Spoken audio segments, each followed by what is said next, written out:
GSAT hall ticket download કરવા માટે અહીંયા પર સર્ચ કરો GSAT આવશે. અહીંયા પર તમારે હોમ લખેલું છે ગુજરાત, એના પર ક્લિક કરો. એના પર ક્લિક કર્યા પછી એક બીજું પેજ ખુલશે, તેમાં તમારે અહીંયા પર ડાઉનલોડ હોલ ટિકિટનો ઓપ્શન જોવા મળશે, તેના પર ક્લિક કરો. તેના પર ક્લિક કર્યા પછી અહીં તમે જોઈ શકો છો ઓર્ડર નંબર લખેલું છે. અહીંયા તમારે ઓર્ડર નંબર લખવાનું છે.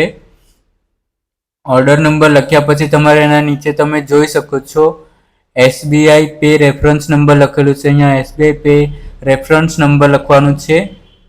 અહીંયા હું નંબર લખી દઉં છું. આ નંબર લખ્યા પછી તમારે નીચે લોગિન પર ક્લિક કરવાનું છે.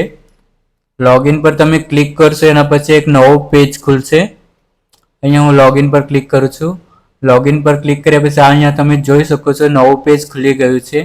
અહીંયા તમારી હોલ ટિકિટ તમને જોવા મળશે. આ હોલ ટિકિટ ડાઉનલોડ કરવાના બે ઓપ્શન તમને જોવા મળશે, એક ઇંગ્લિશમાં છે અને એક ગુજરાતીમાં. તમારે જે પણ ભાષામાં હોલ ટિકિટ ડાઉનલોડ કરવાની છે તેના પર ક્લિક કરી તમારે હોલ ટિકિટ ડાઉનલોડ કરી લેવાની છે. તમે ક્લિક કરશો એટલે તમને જોવા મળશે યુ હેવ સક્સેસફુલ કમ્પ્લીટ એવું લખેલું આવશે. તમારું PDF ડાઉનલોડ થઈ જશે.